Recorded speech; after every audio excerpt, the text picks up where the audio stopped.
सिंध हुकूमत की टीम की वफाकी हुकूमत पर तनकीद। तर्जुमान सिंध हुकूमत मुर्तज़ा वहाब कहते हैं कि बिलावल भुट्टो ने कौमी असम्बली में हुकूमत को आईना दिखाया।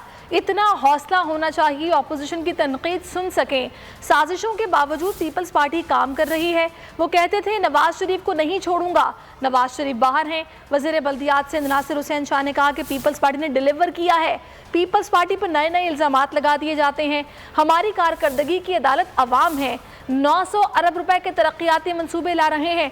नाअहल वफाकी हुकूमत को ज़िमनी इलेक्शन में शिकस्त का सामना करना पड़ा।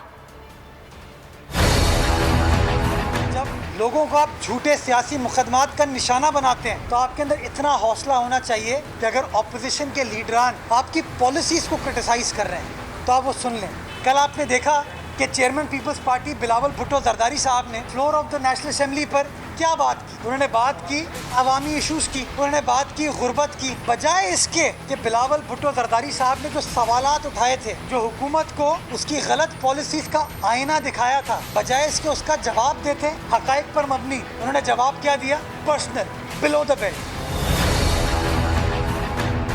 991 अरब की स्कीमें हैं। सूबाई हुकूमत होती है, उसकी प्रायोरिटी होती है कि वो सिलेक्ट करे, क्योंकि उसकी अदायगी उन्होंने करनी होती है। तो ये सारी स्कीमें यहाँ पे हैं। तो जो ये रोड टूट फूट का शिकार होते हैं, इनको भी बेहतर करेंगे ताकि यहाँ पे बेहतरी आए। हमेशा हमें हर फिर तनकीद बनाया जाता है और नए नए इल्ज़ाम लगा दिए जाते हैं। क्या चीज़ है जो इस बात का यकीन दिलाए कि भाई आपने कुछ किया है या नहीं किया? वो है अवाम की अदालत।